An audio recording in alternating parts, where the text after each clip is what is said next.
My name is Patrick, I'm an alcoholic, and we're talking about sacred geometry. And the first place I discovered sacred geometry was in nature from a very early age. And another example of sacred geometry, topical this week, I've just returned from Ireland from visiting family. And on the winter solstice in Ireland, there's a big celebration in a sun temple called Newgrange, which was built 5,500 years ago.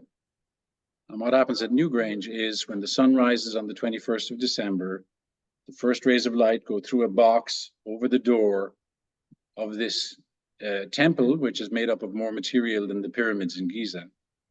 And those rays of light hit a stone in the middle of a chamber and illuminate the chamber. And if you ever get a chance to go there, I highly recommend visiting Newgrange and other such temples to feel the energy there.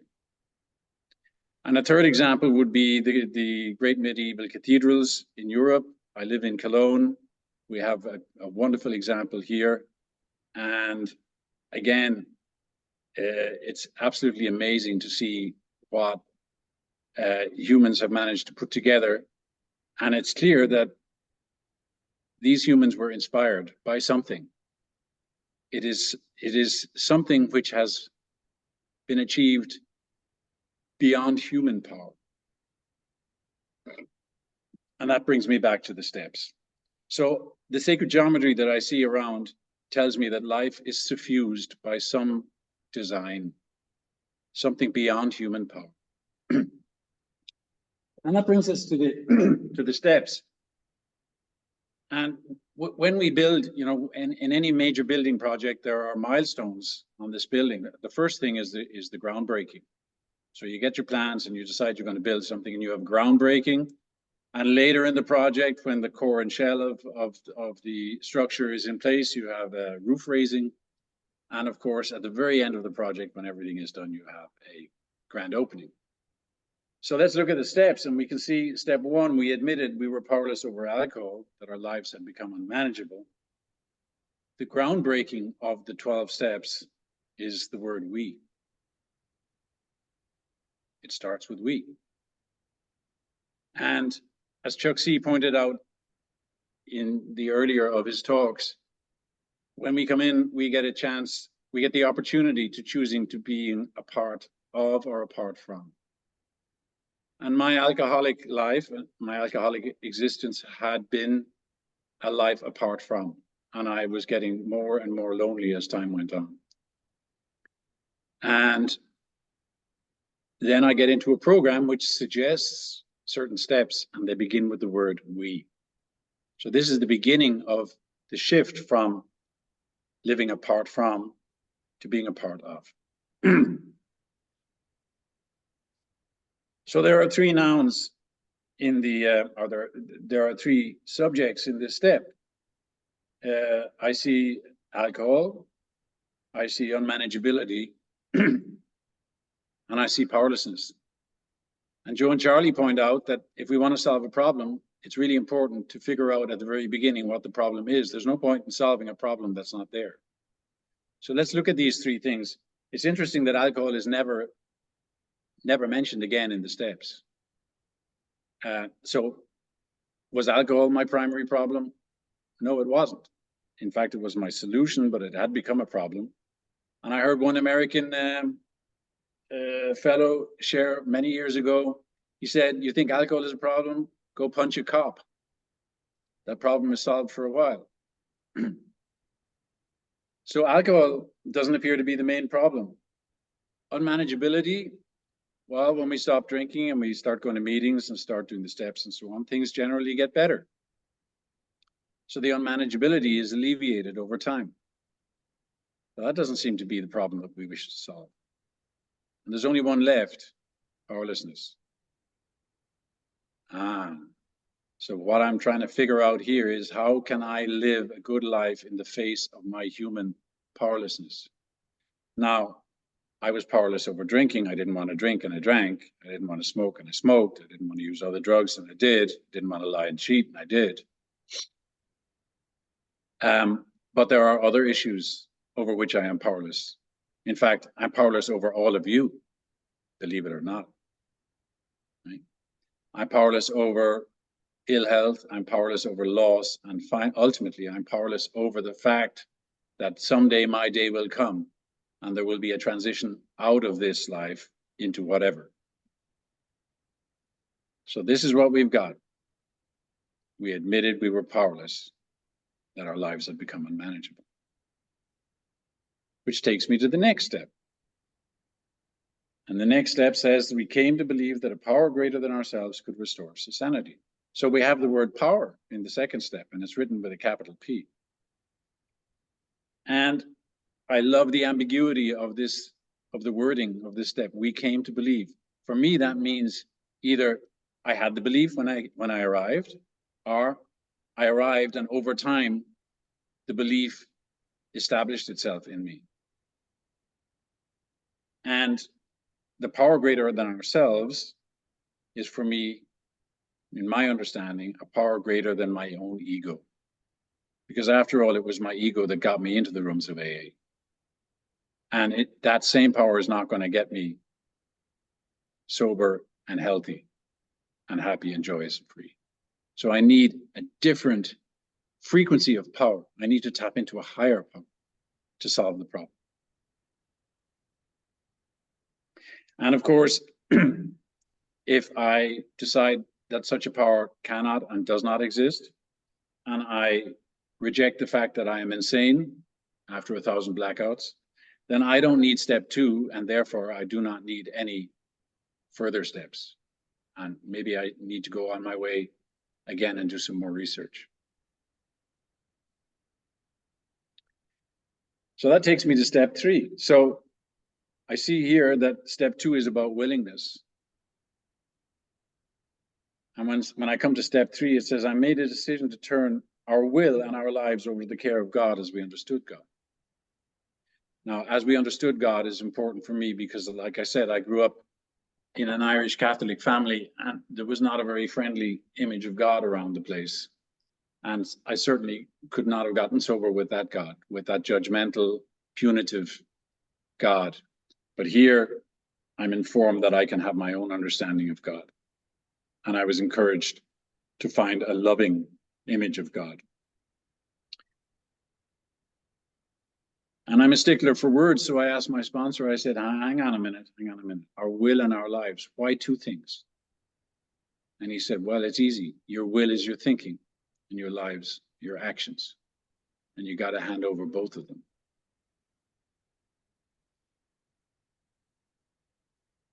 So there we have it. In step 2, we have a willingness step. And once the willingness is there, in step 3, we step into action. But the action is the making of a decision.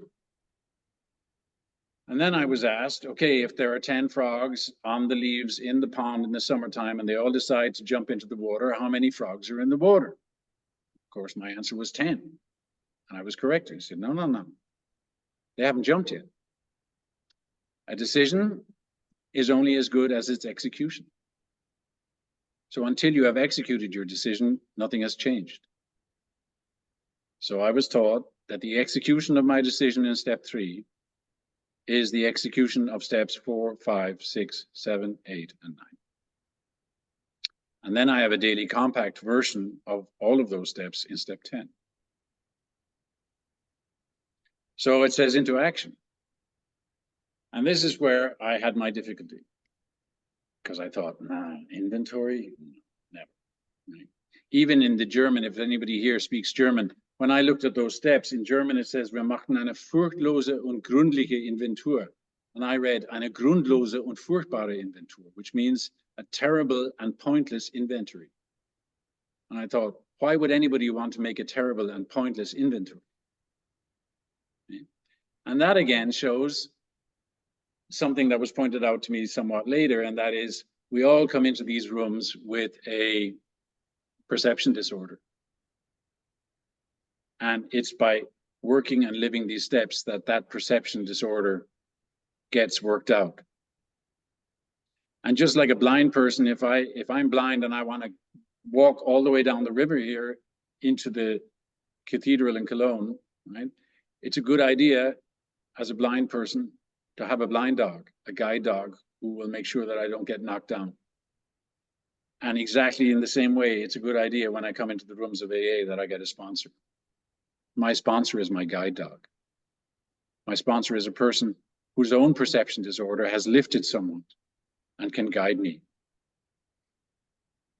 So I start with executing my decision. I make a searching and fearless moral inventory. Right? And it says in the text that it's a fact-finding and fact-facing exercise. Nothing more, nothing less. Right? I look at all the patterns of thinking and acting that developed over the years, and I ask myself, are they still of service to me today, where I stand in life? And what I've discovered is that the life jacket that I put on at the age as a 5-year-old in order to survive in a home which I found very difficult is the same life jacket that is going to suffocate me at the age of 45. So I need to get rid of it. And this is what inventory will show me. But the inventory in the head is no good. I got to write it down, and then I need to share it. So I'm admitted to God, to ourselves, and another human being, the exact nature of our wrongs. Now, the wrongs in this case, again, it's not a moral judgment, right? The wrongs in this case means things which are no longer of service to me. Right? So now I get into another tandem of steps. Just like 2 and 3, where we had willingness and action, we have 5 and 6, or 6 and 7, with respect to these character defects, or these shortcomings.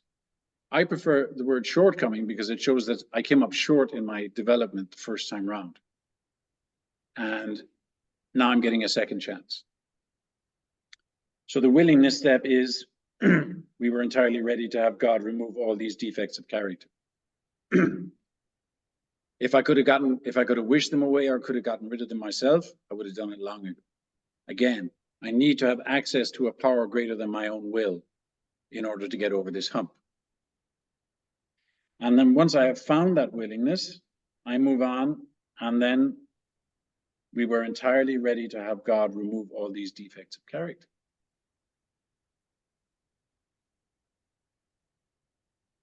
And now the next tandem is with respect to shortcomings. Right? So step 7, humbly ask God to remove our shortcomings. Okay, that's the action. With regard to the shortcomings, I have another willingness step.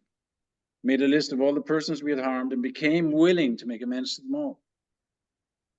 Okay, I need to have the willingness before I step into action.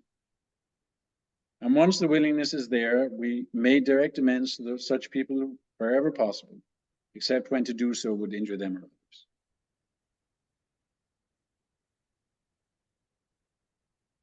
And I went out and started doing my amends.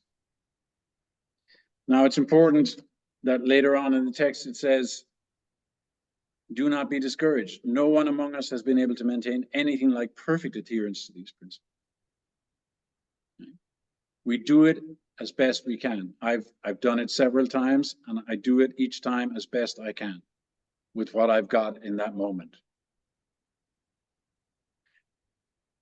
And I kind of fell into the trap thinking that these were one-off things until it was pointed out to me in a wonderful book called Drop the Rock, that step 10 tells us that we keep doing steps 4 through 9 on a daily basis. And my friend Israel pointed out that we often think that it says in the book that we have a daily reprieve contingent on our spiritual fitness, but in actual fact, it says we have a daily reprieve contingent on the maintenance of our spiritual fitness. So then I realized I'm a maintenance man. I'm a 24/7, 365 maintenance man. And my health and my sobriety is contingent on me doing that maintenance. That brings us to step 11. So in step 2, we've gotten some kind of a relationship going to a higher power, to a power beyond my own ego. But like any relationship, whether it be to a person or to Some of the plants that you see here behind me, if I don't water them and give them good soil and light, and talk to them now and again, they're going to wither and die. So I need to cultivate this relationship. And I cultivate this relationship. The wording is we sought through prayer and meditation to improve our conscious contact with God as we understood God, praying only for knowledge of God's will for me and the power to carry that out. The second part of that step is scary. What about my will? But it says praying only for knowledge of God's will for me. And that is scary. And it still scares me to this day because I've got plans for me. Again, the practice helps me get out of my own ego and practice the cultivation of living a life which is intended for me by the higher energies. Now, I used to be, for a while in my professional life, I used to be in documentation and writing manuals, like this is an instruction manual. And when I saw these steps, I thought, man, these guys, they can't even get 12 steps on one page. You got to flip the page to read step 12. Until later, my current sponsor, Michael in Florida, he said, can you imagine that maybe they did that on purpose? So what have we got in step 12? It says, it starts with a promise. It says, having had a spiritual awakening as a result of these steps. What does that mean? It means if I do step 1 to 11 to the best of my ability, I will have a spiritual awakening. That is the recipe. Isn't that great? No need for white lights and going to the top of the mountain with burning bushes and all that kind of stuff. Do the steps. And then it says, we try to carry this message to alcoholics and to practice these principles in our lives. And I was in the program 7 years, and I had done these steps to the best of my ability with somebody who had a German outlook on Alcoholics Anonymous, and there was not so much focus on step work and the big book and so on. But I had been doing lots of service in the service structure and so on. And then I met somebody who said that he was 17 years in, he hadn't had a drink, but he was standing on a bridge ready to kill himself. And I called him some weeks later. It took me some weeks to get my courage together. And I said, will you take me through the steps? He said, sure. Do you have Skype? I said, yeah. He said, okay, we start on Monday. And we sat together on Monday, and the first thing he said was, listen up now and take your notes, because in 6 weeks' time, you're going to be in my chair and you're going to be taking the next guys through the steps. And that's exactly what happened. And that's when my life was transformed. So my experience is, the groundbreaking is the word we. The roof raising is the decision that we make in step 3. And the grand opening is when we start taking other people through the steps. And the happiest campers I have met in my life are people who are taking other people through the steps. So if there's anybody on this call today who has not had a drink in a long time and has not yet started taking other people through the steps, I suggest to have a closer look at that. Because that is really, in my view, what this is all about. So to come back to the sacred geometry, I see the pattern in these steps. I see the willingness and then the action. And then the willingness and the action, and the willingness and the action. And yesterday's willingness is no good to me today. That's why, I wake up every morning an untreated alcoholic, because I haven't yet started treating my alcoholism. So the daily practice is key to me. And I've come to recognize that any transformation, and recovery is a very good example of transformation, is made up of 20% insights and 80% practice. And if we don't have the practice and we don't do the practice, we might not go out drinking again, but we're not going to be happy campers.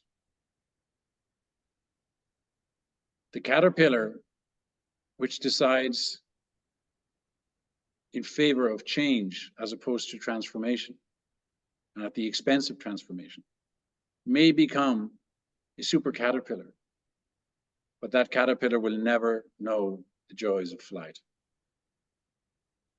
It's the transformation that we need, and the key to transformation is in the sacred geometry of these 12 steps. Wish you all a Merry Christmas, and thank you for letting me share.